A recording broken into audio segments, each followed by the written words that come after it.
ಶಿಡ್ಲಘಟ್ಟ ತಾಲೂಕಿನ ಶ್ರೀಗಳ್ಳಿ ಗ್ರಾಮದ ಹಾಲು ಉತ್ಪಾದಕರ ಸಹಕಾರ ಸಂಘಕ್ಕೆ 11 ಜನ ಜೆಡಿಎಸ್ ಬೆಂಬಲಿತ ನಿರ್ದೇಶಕರು ಆಯ್ಕೆಯಾದರು. ಆಯ್ಕೆಯಾದ ನೂತನ ನಿರ್ದೇಶಕರುಗಳಾದ ಶ್ರೀನಿವಾಸ ರೆಡ್ಡಿ, ರಾಜಣ್ಣ, ಶ್ರೀರಾಮ್ ರೆಡ್ಡಿ, ದ್ಯಾವಪ್ಪ, MS ರಮೇಶ್, ರಾಜೇಶ್ H, ಅಶ್ವತ್ಥಮ್ಮ, ರೂಪಾ, ಮುಲ್ಲಕ್ಷ್ಮಮ್ಮ, ವೇಣುಗೋಪಾಲ್, ಬೋವಿ ಶ್ರೀನಿವಾಸ್, ಚಂದ್ರಣ್ಣನವರು ಆಯ್ಕೆಯಾದ ನೂತನ ನಿರ್ದೇಶಕರು. ಹಾಗೂ ಗ್ರಾಮದ ಮುಖಂಡರುಗಳು ಮಾನ್ಯ ಶಾಸಕರಾದ BN ರವಿಕುಮಾರ್ ಅವರನ್ನು ಭೇಟಿ ಮಾಡಿ ಅಭಿನಂದನೆ ತಿಳಿಸಿದರು. ಶಾಸಕರು ಆಯ್ಕೆಯಾದ ನೂತನ ನಿರ್ದೇಶಕರಿಗೆ ಸಹಕಾರ ಸಂಘವನ್ನು ಉತ್ತಮ ರೀತಿಯಲ್ಲಿ ನಿರ್ವಹಿಸಿ ರೈತರಿಗೆ ನೆರವಾಗುವಂತೆ ತಿಳಿಸಿದರು.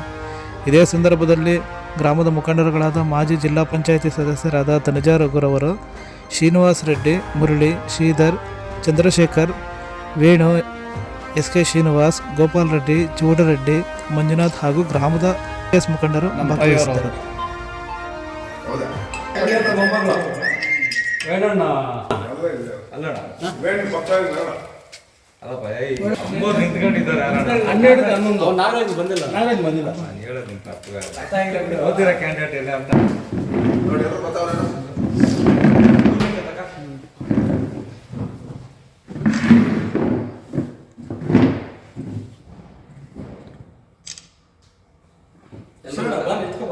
ಅಲ್ಲಿ